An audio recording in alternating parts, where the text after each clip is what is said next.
আরে রিয়া, তুমি এখানে? হ্যাঁ আমি। তুমি এখানে? কি ব্যাপার ভাই, আপনি ওকে চিনেন নাকি? আসলে ভাইয়া রিয়া আমার বন্ধু, আমরা একসাথেই পড়াশোনা করেছি। ও আচ্ছা আচ্ছা ভাই, আমি মিরাজ। আমি রিয়াজ। তো রিয়া, তুমি বিয়ে করে ফেললে, কই আমাকে তো জানালে না? আরে না না ভাইয়া, আমি ওর হাজবেন্ড না, তাহলে? আমি ওর বয়ফ্রেন্ড। ও আচ্ছা আচ্ছা, তো দুজনকে ভালোই মানাইছে। তো রিয়া, তোমরা বিয়ে করতেছো কবে? বিয়ে মানে? আসলে ভাইয়া বিয়ের ব্যাপারে এখনো তেমন কিছু ভাবা হয় নাই। ও আচ্ছা আচ্ছা, বুঝতে পারছি। তাহলে তোমাদের রিলেশন কতদিন ধরে?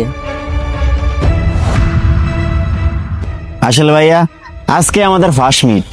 ও আচ্ছা আচ্ছা, কংগ্রাচুলেশন। থ্যাংক ইউ ভাইয়া। কি ব্যাপার রিয়া, তুমি তো আমার সাথে কোনো কথাই বলতেছো না। মনে হচ্ছে তুমি আমার বন্ধু না, মিরাজি আমার বন্ধু। দেখো না, ও আমার সাথে কত সুন্দর করে কথা বলতেছে। না মানে তোমরা দুজন কথা বলতেছ তো, তাই আমি কিছু বলিনি। ও আচ্ছা আচ্ছা, মনে হচ্ছে তুমি আমাকে দেখে লজ্জা পাচ্ছ।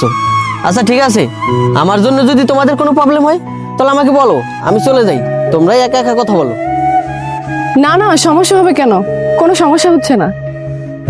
আরে না না ভাইয়া, আচ্ছা বলেন না আপনার দিনকাল কেমন চলছে? আসলে ভাইয়া আমি তো মেরিড। কেন, রিয়া আপনাকে কিছু বলেনি? ও তো আসছিল আমার বিয়েতে। ও আচ্ছা আচ্ছা, বুঝতে পারছি। তো ভাইয়া আপনার ম্যারিড লাইফ নিয়ে কিছু বলুন।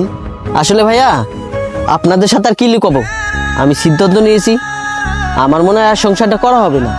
আর আমি এটাও সিদ্ধান্ত নিয়েছি, আমি আমার ওয়াইফকে ডিভোর্স দিয়ে দিব। কি বলতেছেন ভাইয়া, কেন? কারণ কি জানেন ভাইয়া, ও একটা ছেলের সাথে রিলেশন করে, আর ওই ছেলের সাথে ও খুব সুখী আছে। আসলে ভাইয়া আপনার ওয়াইফ তো কাজটা ঠিক করেনি। কেন ঠিক করেনি কেন? যে যাকে পছন্দ করে সে তো তার সাথেই থাকবে। আর শোনেন ভাই, আপনাকে একটা কথা বলি, আপনার বিয়ের পর আপনার ওয়াইফ যদি অন্য একটা ছেলের সাথে ঘুরে বেড়ায়, তখন কি সেটা আপনি মেনে নিতে পারবেন? আসলে ভাইয়া কিভাবে যে বলবো, এই ব্যাপারে আমার সাথে কোনো কিছু ঘটেনি তো, তাই আমার এই বিষয়ে কোনো ধারণা নেই। কিন্তু ভাইয়া আপনার সাথে কথা বলে বুঝতে পারলাম আপনার মনটা অনেক বড়।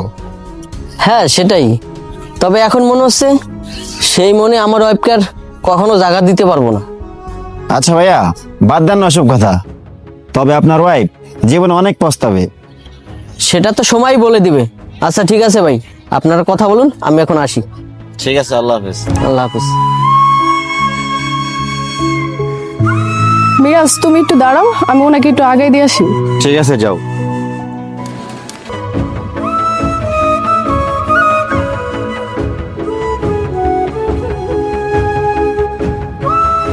রিয়াজ প্লিজ দাঁড়াও, আমার কথাটা একটু শোনো। তুমি যেও না, আমি ভুল করছি। তুমি যদি চাও আমি ওরে আজকেই ছেড়ে দেবো। দেখো রিয়া, এখন আর এসব কথা বলে লাভ নেই, কারণ আমি তোমাকে অলরেডি ছেড়ে দিয়েছি। রিয়াজ আমার কথাটা একটু শোনো, আমি তোমার কাছে মাপ চাচ্ছি। তুমি আমাকে ছেড়ে যাও না, আমি তোমাকে ছেড়ে থাকতে পারবো না। সরি রিয়া, আমি তোমার কথাটা রাখতে পারতেছি না। আজ থেকে তুমি তোমার মতন করে থাকো। Good bye.